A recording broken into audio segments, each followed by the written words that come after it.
right, Clint. Cliff.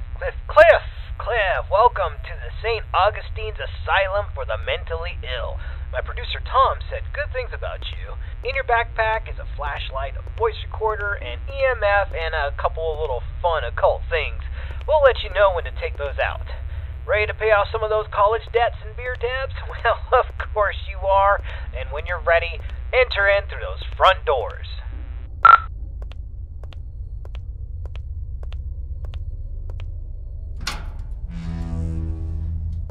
Nice, the door was unlocked. It can get a little sticky sometimes. So here's the story behind the St. Augustine's Asylum for the Mentally Ill. It was founded in the 1880s, closed in the 1960s, and a lot of nasty stuff happened here. I mean, this place is only supposed to house around 500 patients, but at its peak, it was around 3,300 patients in here. I mean, the place was, less of a hospital and more of a place where you dropped your problems off and hope they disappeared.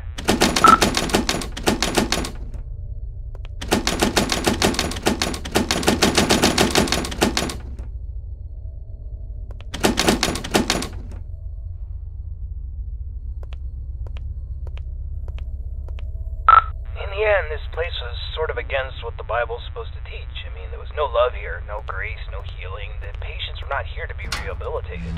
Ordinary people just wanted them gone from public. They shoved those with non-threatening mental conditions or those deemed inappropriate to society together with legitimate psychopaths, murderers, and other violent monsters and basically said, let God sort it out. The atrocities in here, this is where the 100 hallways, the death hole was unreal. We heard that the patients pre-1920 actually received decent care. And once you came in, the war hit, depression hit, then the budgets all fell apart. The room you stand in once healed 20 patients in need of attention. By the end, 150 patients would pass through this room, naked, starving, attacking each other, randomly, flaying themselves with metal wires from their beds. Be careful where you step.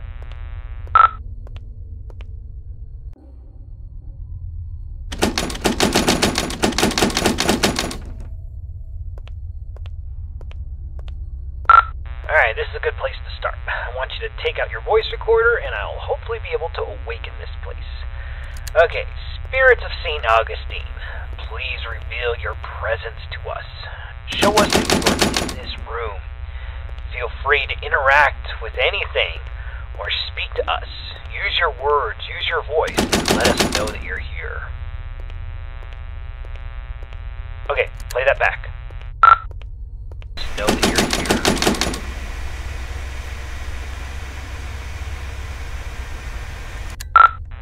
Nothing. Alright, let's try that again.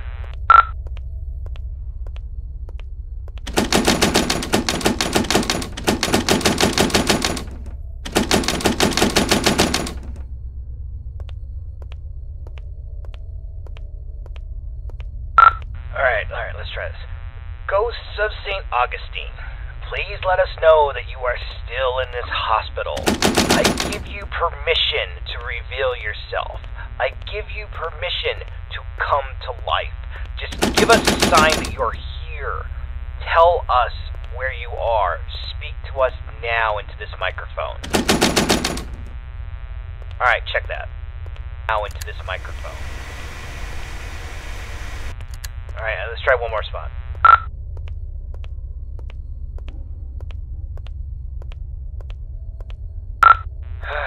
Ghosts of St. Augustine, you're all a bunch of ghoulish pricks.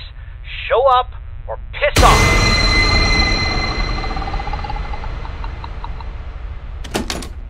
Whoa, did you hear that? Play that back. Pricks, show up or piss off!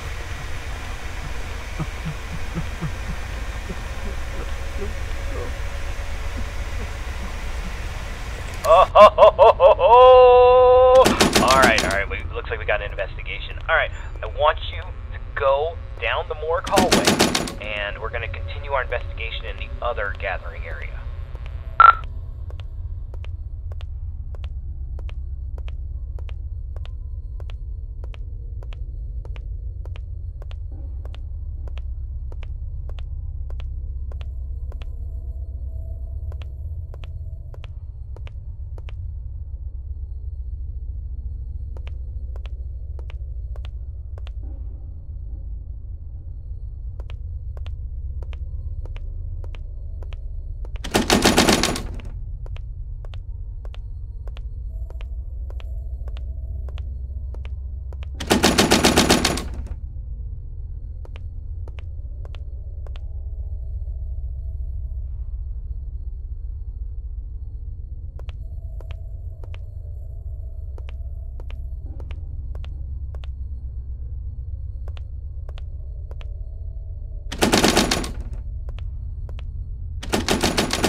Okay, of the 4 areas you need to visit to fulfill your contract, the East Social area is the first on the list.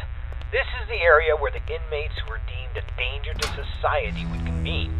You'll go to this room and perform a summoning ceremony.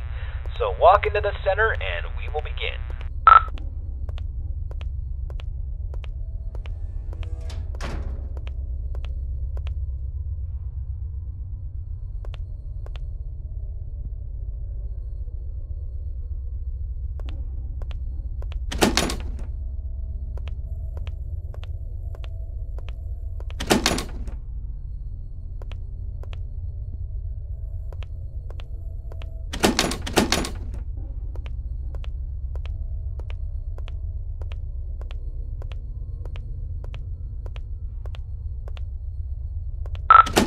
Entrance to patient cells 200 through 219. We're talking extreme bipolarism, schizophrenia, dementia. Not necessarily dangerous, but it could be a challenge for society. Dang, the door's locked. That sucks. This is the entrance to the patient cells 220 to 240. This is where they kept the lunatics, the murderers, the sociopaths.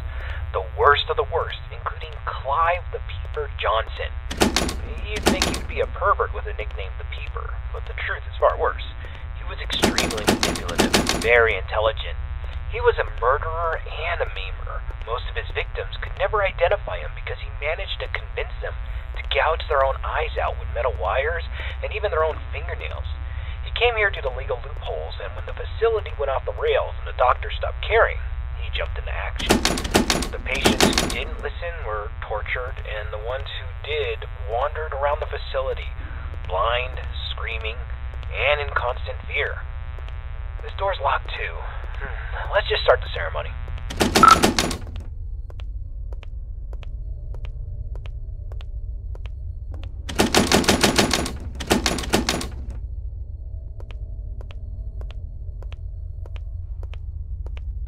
Spirits inside this asylum, we know that you're here.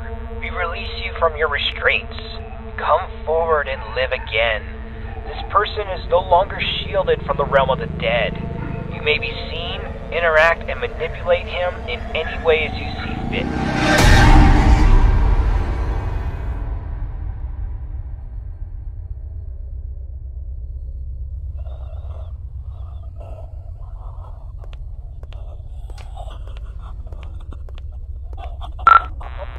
Stand there, go check it out.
get out of this hallway and take your second right.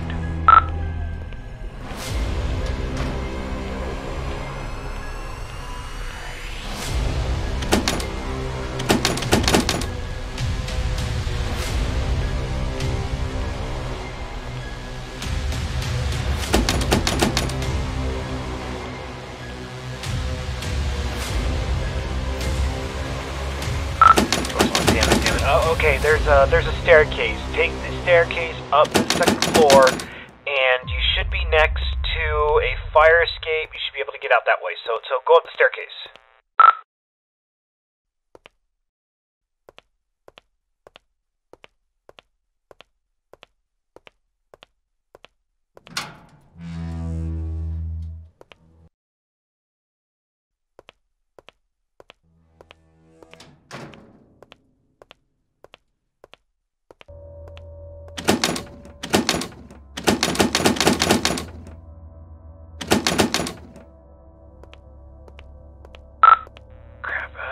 Okay, we need to. Let's go get something to pry this door open. Go back downstairs. I bet you there was something downstairs we can probably use.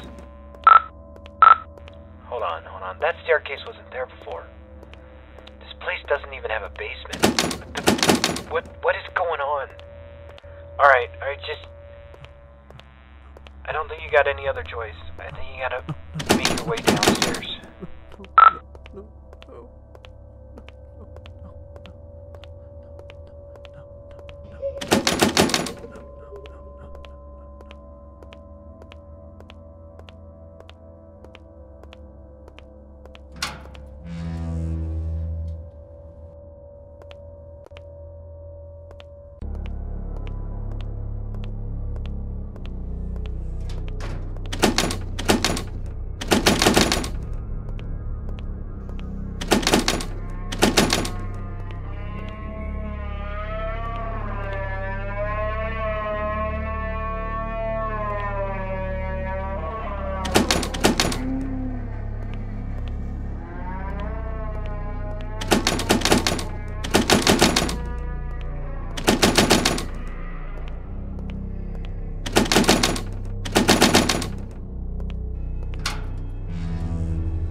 it's about the eyes. I kind of had this from you.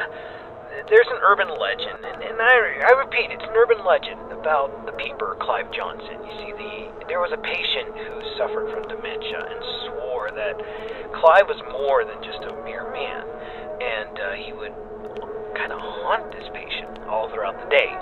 Rampant hallucinations that progressively got worse, but at night he never saw the peeper. Then he discovered that if he closed his eyes, he could escape Clive, but whenever he opened them, Clive would be there, waiting for him, and getting closer and closer. Eventually, the patient used a fork, and he blinded himself. And while he was soaked in his blood from his sockets, he screamed to the entire hospital that he was free, he was safe. And a week later, 2 more patients charged Clive with stalking them, even though he was confined to solitary. I mean, it's crazy. They took their eyesights, too. This pattern didn't stop. I thought it was BS, but based on what we've seen tonight, I'll pretty much believe anything. So, try to get the hell out of there, and if it gets too intense, try to shut your eyes.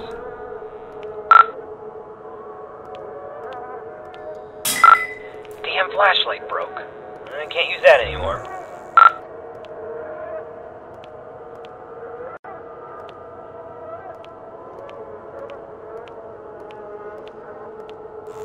A little closer. I see you now. Rapid fire, run! He sees you.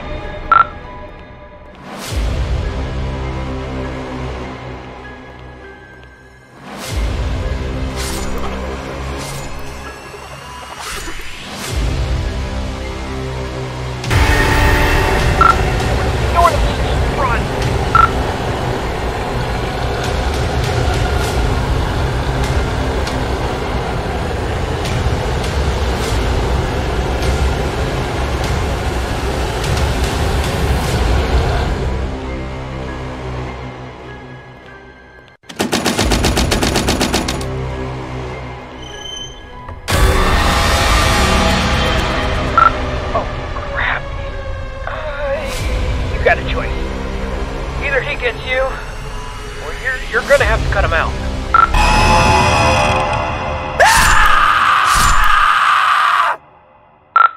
Holy crap, man. I can't believe you just did that. You freaking gouged your eyes out with a scalpel. Are you alright? I know you're not. Holy crap. Alright, we're getting a picture from your camera. Bad news is it's pitch black. There's no light. Your room, there's nothing I could see. The flashlight went out, and we don't even know where you are. I'm not going in there. Are you going in there? I'm not going in there. Hell no. Look, if you can't feel anything, I'm sorry, but we're not coming. I'm sorry, man. I have to go. I'm sorry.